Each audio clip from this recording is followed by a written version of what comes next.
चलो तो नेक्स्ट क्या है, एकदम सिंपल सिंपल है ये चैप्टर, थर्मोडायनेमिक्स पे एकदम सिंपल था।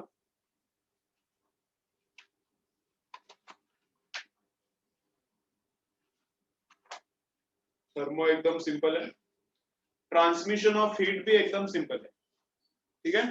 चलो तो ट्रांसमिशन ऑफ हीट में क्या क्या है, कंडक्शन है, कन्वेक्शन है एंड रेडिएशन है।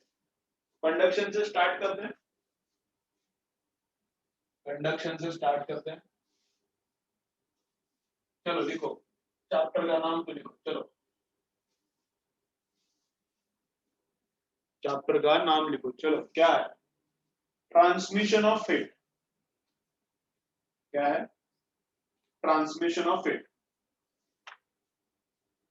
उसमें क्या है, कंडक्शन देखना है, ठीक है। चलो तो इसके पॉइंट्स लिखता हूं।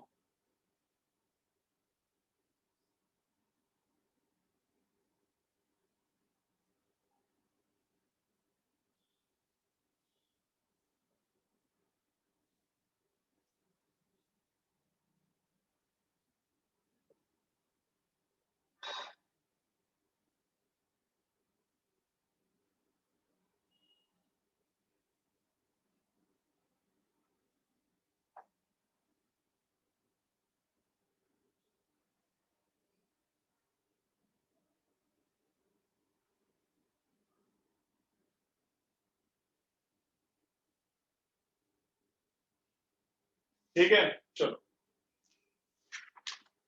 तो कंडक्शन देखो, चलो चलो चलो सब लोग इधर, अभी एकदम मस्त है। Conduction, conduction and current, heat flow and charge flow, इनका एकदम एनालॉजी एकदम सही बैठता है। हीट फ्लो का जो भी इक्वेशन है एंड करंट का जो भी इक्वेशन है, करंट मतलब चार्ज का फ्लो, हीट मतलब हीट का फ्लो, मतलब हीट का फ्लो, उसको कुछ नाम नहीं है अलग। तो heat flow and charge flow, heat flow and current, इनका एकदम एनालॉजी एकदम सही बैठता है। तो करंट का हम लोगों को सब फॉर्मूला याद है, तो हीट फ्लो का अपने आप याद रहता है, कंपैरिजन से देखेंगे एकदम सुपर इजी है। फिर कंडक्शन, कन्वेक्शन एंड रेडिएशन देखेंगे बाद में क्या रहता है, कैसे रहता है। तो कंडक्शन क्या है, conduction happens without dislocation of particles, conduction happens without dislocation of the particles।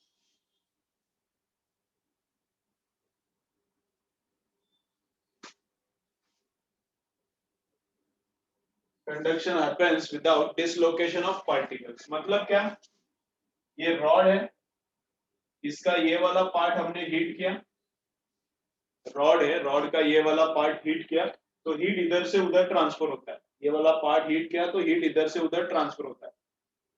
अंदर का मटेरियल कुछ उधर जाता है क्या, कुछ नहीं। रॉड है, रॉड को हीट किया तो अंदर का मटेरियल उधर ट्रांसफर होता है क्या, नहीं, ओनली हीट ट्रांसफर होता है। तो without dislocation of particle, particle का ट्रांसफर नहीं है, ओनली हीट का ट्रांसफर है। कैसे होता है फिर, हाउ डज दिस हैपन, कैसे होता है, तो एकदम मस्त होता है, इंटरेस्टिंग होता है। देखो क्या होता है, क्या होता है इसमें,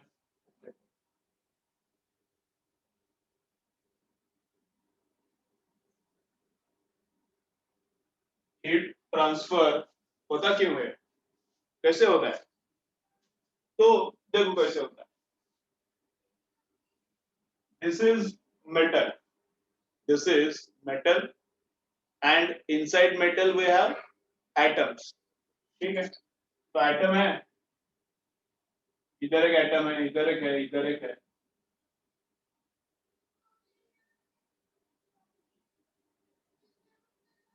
ठीक है। Okay, and there are free electrons as well, and there are free electrons as well. Some electrons are inside atom, they are revolving around the nucleus, but some electrons come out of the atom and these electrons can move in entire material, those are called free electrons। तो कुछ तो है free electrons भी, कुछ तो free electrons भी है।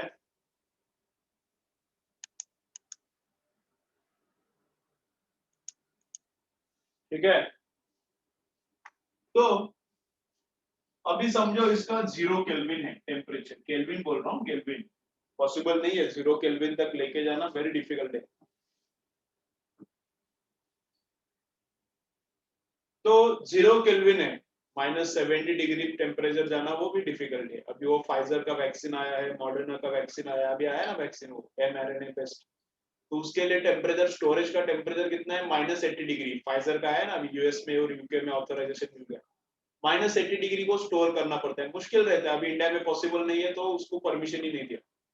India में क्या पॉसिबल है, -80, इधर फ्रिज पॉसिबल नहीं है, हॉस्पिटल में फ्रिज नहीं रहता, -5 डिग्री, -10 डिग्री नहीं रहता, -80 किधर से, ये 0 केल्विन है, -273 केल्विन, -273 केल्विन, इतना टेम्परेचर ठंडा बहुत डिफिकल्ट है, पॉसिबल है लेकिन बहुत एक्सपेंसिव होता है। ठीक है, तो 0 केल्विन पे क्या रहता है, तो 0 केल्विन पे क्या रहता है, तो 0 केल्विन पे atom is stationary, no vibrations, and free electrons are also stationary, or they go inside the atom. Free electrons also go inside the atom. बाहर वगैरह कुछ नहीं आता, सब ठंडा ठंडा है. No vibration of molecules, no vibration of atoms, and free electrons are also inside the atoms. वो भी अपना अपना गोल गोल घूम रहा है, बस बाकी कुछ लफड़ा नहीं करता, अपना अंदर का जो काम है वो करता है, गोल गोल घूम रहा है. At 0 Kelvin सब अच्छा है. But if we increase its temperature, and if temperature becomes 300 Kelvin, 300 Kelvin मतलब इतना 27 degree, 25 होगा तो मैं. So if I increase its temperature and temperature becomes room temperature 298 Kelvin, 25 degree पे आ गया, तो अब क्या करना चालू करते थे, अब टेम्परेचर बढ़ा इसका तो इसका एनर्जी भी बढ़ता है, इसके अंदर का एनर्जी भी बढ़ता है. टेम्परेचर बढ़ा मतलब energy which is present inside this also increases. तो एनर्जी बढ़ता है तो होता क्या है, whenever temperature of material increases, vibration of atom increases, vibration of all atoms increases, vibrations of all atoms increases. तो पहले वाइब्रेट नहीं करता था 0 केल्विन पे, जैसे टेम्परेचर इंक्रीज होता है धीरे धीरे धीरे टेम्परेचर इंक्रीज होता है, धीरे धीरे धीरे धीरे धीरे टेम्परेचर और बढ़ता है, ब्रर, ब्रर, ऐसा. तो all atoms start to vibrate when temperature increases. तो ये एक है. तो टेम्परेचर किसके थ्रू खुद को दिखाता है, वाइब्रेशंस के थ्रू. टेम्परेचर किसके थ्रू खुद को दिखाता है, वाइब्रेशन है इसलिए टेम्परेचर है, टेम्परेचर है इसलिए वाइब्रेशन है. इसको मैं एनर्जी दूंगा, इसको समझो अगर मैं हीट करूंगा तो ये गर्म होता है, तो गर्म होता है मतलब होता क्या है, ये एनर्जी गया किधर, मैंने समझो इसको गैस नीचे लगाया, फायर लगाया, उसको हीट दिया 10 जूल, गया किधर, तो 10 जूल उस एटम्स को मिलता है और एटम क्या करता है, उस एनर्जी से वाइब्रेट होना चालू करता है.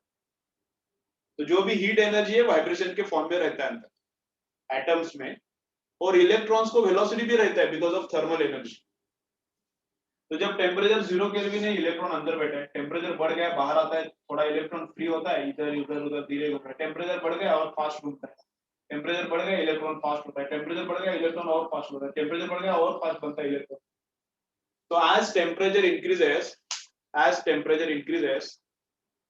vibration also increases, vibration of atom also increases, and thermal velocity of electron also increases. ठीक है, ओके. अब क्या किया, इधर हीट देना चालू किया, अब क्या किया, इधर हीट देना चालू किया.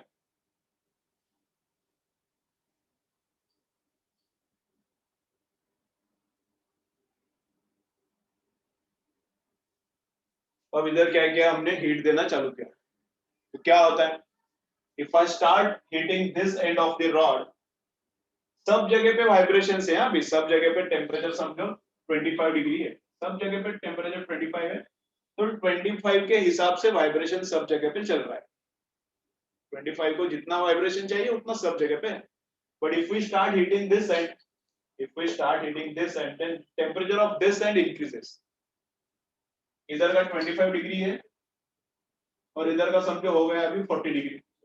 तो 40 डिग्री हुआ मतलब क्या, on this side vibration also increases, and on this side thermal velocity of electron also increases. So इधर का एटम ऐसा वाइब्रेट कर रहा है, इधर का एटम वाइब्रेट कर रहा है।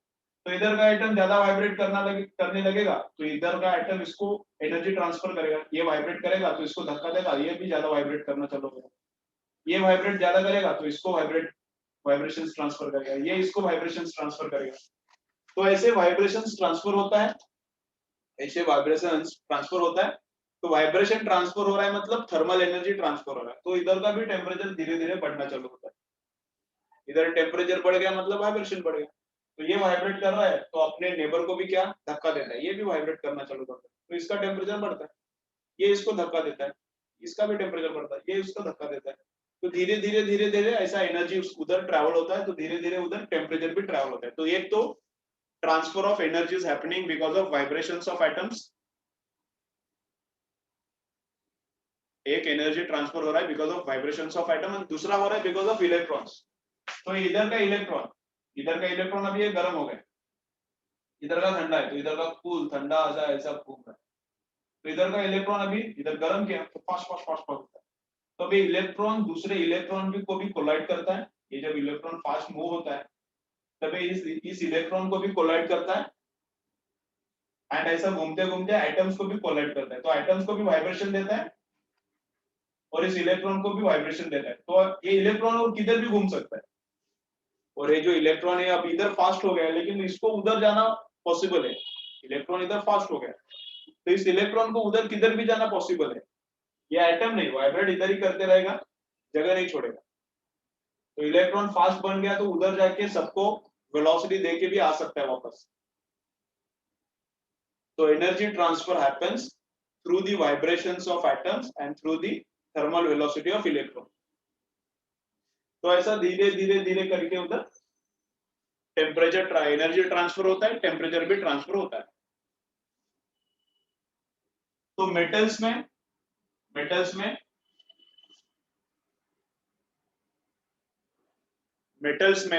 Energy transfer happens because of vibrations of atoms as well as thermal velocity of electron। Vibrations भी काम का है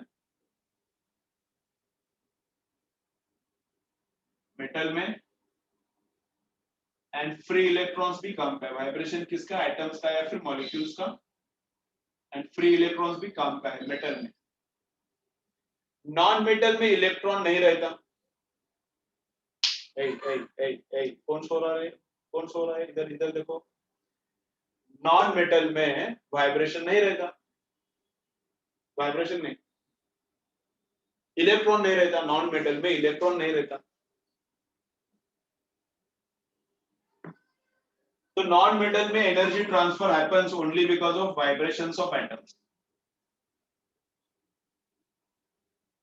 नॉन मेटल में इधर से एनर्जी उधर जाता है only because of vibrations of atoms, तो इसलिए वो स्लो जाता है एनर्जी या फिर जाता ही नहीं। तो नॉन मेटल में इस साइड हमने गर्म किया तो इस साइड एनर्जी ट्रांसफर होने के लिए बहुत टाइम लगता है, क्योंकि वाइब्रेशंस के थ्रू जाता है, ये वाइब्रेट करेगा उसको धक्का देगा, वाइब्रेट करेगा उसको धक्का देगा।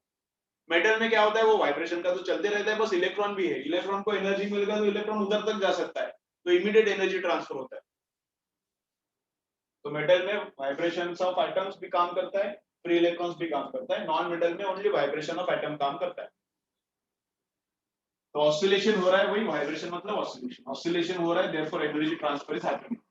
Medium is necessary, without medium this is not possible, medium is required. Convection के लिए, कन्वेक्शन कंडक्शन है, कन्वेक्शन के लिए भी medium is required. For radiation medium is not required. Radiation, sun का लाइट अर्थ पे आता है, सन का लाइट अर्थ पे आता है, अर्थ पूरा गर्म हो रहा है अभी, एटमॉस्फेयर गर्म हो रहा है, for that medium is not necessary. ठीक है, this process is slow, medium is required, this process is slow, slow process है, इससे फास्ट कन्वेक्शन है, कन्वेक्शन से फास्ट रेडिएशन है। सन का लाइट, सन से रेडिएशन अर्थ पे आने के लिए कितना टाइम लगता है, 7 मिनट्स 8 मिनट्स लगता है अप्रॉक्स। सन से लाइट अर्थ पे आने के लिए कितना टाइम लगता है? 7 to 8 मिनट लगता है। सन बहुत दूर है। इधर रॉड गर्म करना चालू किया तो इधर का रॉड गर्म होने में काफी ज्यादा टाइम लगता है। स्लो प्रोसेस है। कन्वेक्शन इससे फास्ट है। ऑल स्टेट्स में पॉसिबल है, सब स्टेट्स में। सॉलिड में पॉसिबल है कंडक्शन, लिक्विड में पॉसिबल है, गैस में भी पॉसिबल है। गैस में भी पॉसिबल रहता है और सॉलिड में भी पॉसिबल रहता है कंडक्शन। एकदम स्लो होता है लिक्विड्स एंड गैस में एंड लिक्विड में कन्वेक्शन से ज्यादा काम होता है। तो हमको लगता है कि गैस में बस कन्वेक्शन ही होता होगा, नहीं, गैस में भी कंडक्शन होता है। गैस में भी कंडक्शन होता है, लेकिन कंडक्शन के कंपैरेटिवली कन्वेक्शन का हीट ट्रांसफर ज्यादा रहता है, तो अपन को लगता है कन्वेक्शन ही हो रहा है। नहीं, गैस में भी कंडक्शन होता है। ऑल स्टेट्स में पॉसिबल है। ठीक है, चलो स्क्रीनशॉट मारो, स्क्रीनशॉट मारो इसका भी। कुछ डाउट है तो बोलो। नींद आ रही है तो जग जाओ। थोड़ा थ्योरी बताया, बहुत दिन हो गया थ्योरी कुछ ऐसा एक्सप्लेन करके नहीं बताया।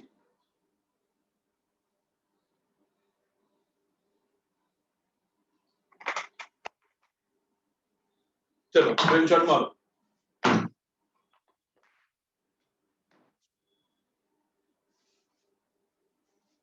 कुछ काम है? ये अंडरस्टैंड हो गया क्या? एक बार कमेंट करो, एक बार कमेंट करो।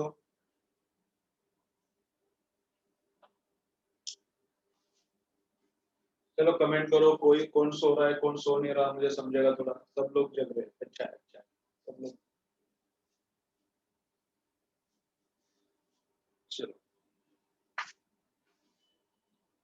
चलो चलो, सबका आ गया, सबका आ गया।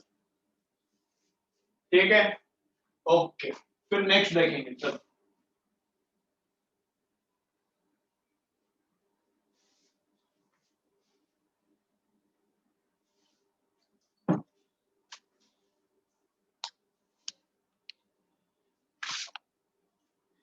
वेरिएबल स्टेट मतलब टेम्परेचर कंटिन्यूअसली चेंज हो रहा है। स्टेडी स्टेट मतलब टेम्परेचर कंटिन्यूअसली सेम है। ठीक है, तो ऐसा रॉड है, एक देखो, ऐसा एक रॉड है। यहाँ पे मैंने अभी हीट करना चालू किया है। Entire rod is at 30 degree Celsius, this end is also at 30, this end is also at 30 degree Celsius. ठीक है, entire rod is at 30 and we have started heating this end. So temperature of this end increases. As temperature of this end increases, energy starts to flow from higher temperature to lower temperature. अब इधर energy transfer चालू होता है, तो हर एक point का, इस point का टेम्परेचर कंटिन्यूअसली इंक्रीजिंग, यहाँ पे भी टेम्परेचर कंटिन्यूअसली इंक्रीजिंग। ये थोड़ा बाद में इंक्रीज होगा लेकिन होगा। और यहाँ पे भी temperature continuously increasing. This is called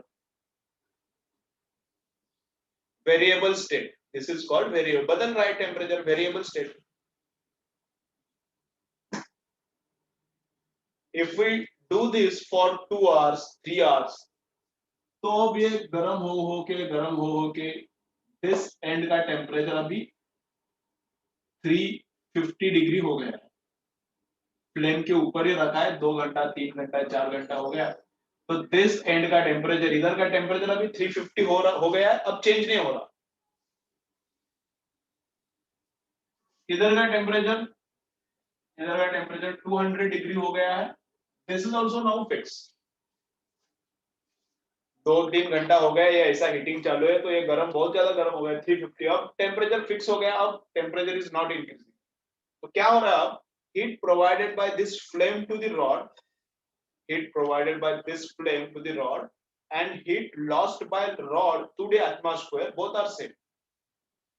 इसने इसको जितना हीट दिया, इसने आजू बाजू के एटमॉस्फेयर को उतना हीट दिया, तो इसका भी टेम्परेचर कांस्टेंट है। अभी खुद कुछ नहीं ले रहा, जितना ले रहा है उतना ट्रांसमिट भी कर रहा है। तो इसका टेम्परेचर फिक्स है, इसका फिक्स है। हर एक पॉइंट का अंदर का टेम्परेचर फिक्स। इधर का देखो तो कुछ तो रहेगा 300, इधर का देखो तो कुछ तो रहेगा 280, इधर का कुछ तो 250 रहेगा। So temperature of each point is fixed. This is called steady state. This is called steady state. ठीक है, अच्छा। तो टेम्परेचर ग्रेडियंट क्या रहता है?